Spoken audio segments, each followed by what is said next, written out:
Books रहस्यमय कहानियां ब्रह्मांड की उत्पत्ति का रहस्य बुक्स। नमस्कार दोस्तों, कैसे हो आप सभी। दुआ करता हूँ आप सभी हमेशा खुश रहे।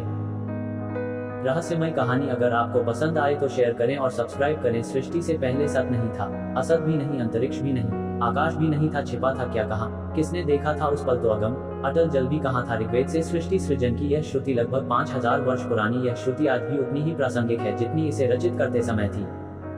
सृष्टि की उत्पत्ति आज भी एक रहस्य है। सृष्टि के पहले क्या था, इसकी रचना किसने, कब और क्यों की, ऐसा क्या हुआ जिससे इस सृष्टि का निर्माण हुआ।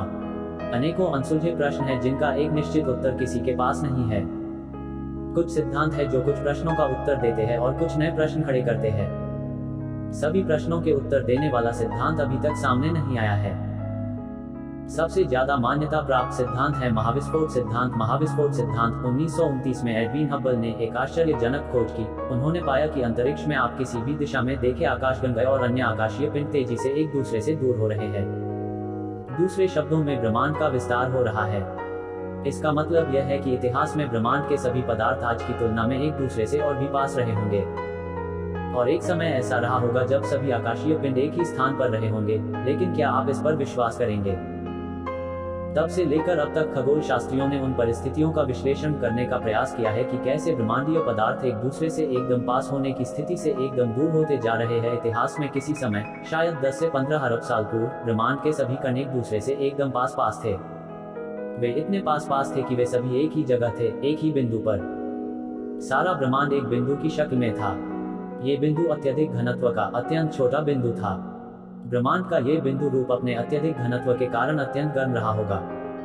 इस स्थिति में भौतिकी, गणित या विज्ञान का कोई भी नियम काम नहीं करता है। ये वह स्थिति है जब मनुष्य किसी भी प्रकार अनुमान या विश्लेषण करने में असमर्थ है। काल या समय भी इस स्थिति में रुक जाता है। दूसरे शब्दों में काल और समय के कोई मायने नहीं रहते हैं।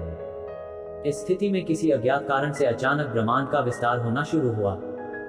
एक महाविस्फोट के साथ ब्रह्मांड का जन्म हुआ और ब्रह्मांड में पदार्थ ने एक दूसरे से दूर जाना शुरू कर दिया। महाविस्फोट के 10 सेकंड के बाद अत्यधिक ऊर्जा फोटॉन कणों के रूप में का ही अस्तित्व था। इसी समय क्वार्क, इलेक्ट्रॉन, एंटी इलेक्ट्रॉन जैसे मूलभूत कणों का निर्माण हुआ। इन कणों के बारे हम अगले अंकों में जानेंगे।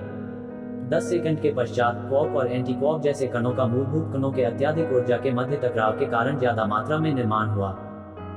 इस समय कण और उनके प्रतिकण दोनों का निर्माण हो रहा था। इसमें से कुछ एक कण और उनके प्रतिकण दूसरे से टकराकर खत्म भी हो रहे थे।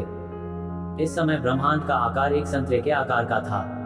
10 सेकंड के पश्चात एंटी क्वार्क क्वार्क से टकराकर पूर्ण रूप से खत्म हो चुके थे। इस टकराव से फोटॉन का निर्माण हो रहा था। साथ में इसी समय प्रोटॉन और न्यूट्रॉन का भी निर्माण हुआ। 1 सेकंड के पश्चात जब तापमान 10 अरब डिग्री सेल्सियस था, ब्रह्मांड ने आकार लेना शुरू किया। उस समय ब्रह्मांड में ज्यादातर फोटॉन, इलेक्ट्रॉन, न्यूट्रिनो और उनके प्रतिकणों के साथ में कुछ मात्रा में प्रोटॉन तथा न्यूट्रॉन थे। प्रोटॉन और न्यूट्रॉन ने एक दूसरे के साथ मिलकर तत्वों का केंद्र बनाना शुरू किया, जिसे आज हम हाइड्रोजन, हीलियम, लिथियम और ड्यूटेरियम के नाम से जानते हैं। जब महाविस्फोट के बाद 3 मिनट बीत चुके थे, तापमान गिरकर 1 अरब डिग्री सेल्सियस हो चुका था, तत्व और ब्रह्मांडीय विकिरण का निर्माण हो चुका था। यह विकिरण आज भी मौजूद है और इसे महसूस किया जा सकता है। आगे बढ़ने पर 300,000 वर्ष के पश्चात विस्तार करता हुआ ब्रह्मांड अभी भी आज के ब्रह्मांड से मेल नहीं खाता था। तत्व और विकिरण एक दूसरे से अलग होना शुरू हो चुके थे। इसी समय इलेक्ट्रॉन केंद्रक के साथ में मिलकर परमाणु का निर्माण कर रहे थे। परमाणु मिलकर अणु बना रहे थे। इसके 1 अरब वर्ष पश्चात ब्रह्मांड का एक निश्चित सा आकार बनना शुरू हुआ था।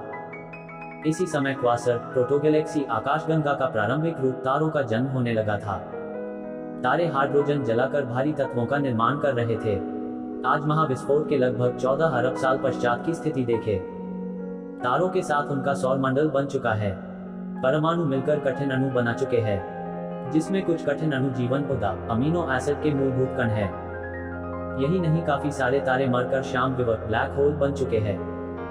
ब्रह्मांड का अभी भी विस्तार हो रहा है और विस्तार की गति बढ़ती जा रही है। विस्तार होते हुए ब्रह्मांड की तुलना आप एक गुब्बारे से कर सकते हैं। जिस तरह गुब्बारे को फुलाने पर उसकी सतह पर स्थित बिंदु एक दूसरे से दूर होते जाते हैं, उसी तरह आकाशगंगा एक दूसरे से दूर जा रही है।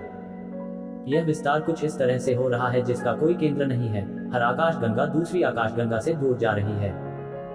वैकल्पिक सिद्धांत: इस सिद्धांत के अनुसार काल और अंतरिक्ष एक साथ महाविस्फोट के साथ प्रारंभ नहीं हुए थे। इसकी मान्यता है कि काल अनादि है, इसका ना तो आदि है ना अंत। आइए इस सिद्धांत को जानें। आकाशगंगाओं, गैलेक्सी और आकाशीय पिंडों का समूह अंतरिक्ष में एक दूसरे से दूर जाते रहता है। महाविस्फोट के सिद्धांत के अनुसार आकाशीय पिंडों की एक दूसरे से दूर जाने की गति महाविस्फोट के बाद के समय और आज के समय की तुलना में कम है। इसे आगे बढ़ाते हुए ये सिद्धांत कहता है कि भविष्य में आकाशीय पिंडों का गुरुत्वाकर्षण इस विस्तार की गति पर रोक लगाने में सक्षम हो जाएगा। इसी समय विपरीत प्रक्रिया का प्रारंभ होगा, अर्थात संकुचन का। सभी आकाशीय पिंड एक दूसरे के नजदीक और नजदीक आते जाएंगे और अंत में एक बिंदु के रूप में संकुचित हो जाएंगे। इसी पल एक और महाविस्फोट होगा और एक नया ब्रह्मांड बनेगा। विस्तार की प्रक्रिया एक बार और प्रारंभ होगी। ये प्रक्रिया अनादिकाल से चल रही है। हमारा विश्व इस विस्तार और संकुचन की प्रक्रिया में बने अनेकों विश्व में से एक है। इसके पहले भी अनेकों विश्व बने हैं और भविष्य में भी बनते रहेंगे। ब्रह्मांड के संकुचित होकर एक बिंदु में बन जाने की प्रक्रिया को महासंकुचन के नाम से जाना जाता है। हमारा विश्व भी एक ऐसे ही महासंकुचन में नष्ट हो जाएगा, जो एक महाविस्फोट के द्वारा नए ब्रह्मांड को जन्म देगा। यदि यह सिद्धांत सही है, तब यह संकुचन की प्रक्रिया आज से 1 खरब 50 अरब वर्ष पश्चात प्रारंभ होगी। यथास्थिति सिद्धांत, द क्वाइट स्टेट थियरी। महाविस्फोट का सिद्धांत सबसे ज्यादा मान्य सिद्धांत है, लेकिन सभी वैज्ञानिक इससे सहमत नहीं हैं। वे मानते हैं कि ब्रह्मांड अनादि है, इसका ना तो आदि है ना अंत। उनके अनुसार ब्रह्मांड का महाविस्फोट से प्रारंभ नहीं हुआ था, ना इसका अंत महासंकुचन से होगा। ये सिद्धांत मानता है कि ब्रह्मांड का आज जैसा है वैसा ये हमेशा से था और हमेशा ऐसा ही रहेगा। लेकिन सच्चाई इसके विपरीत है।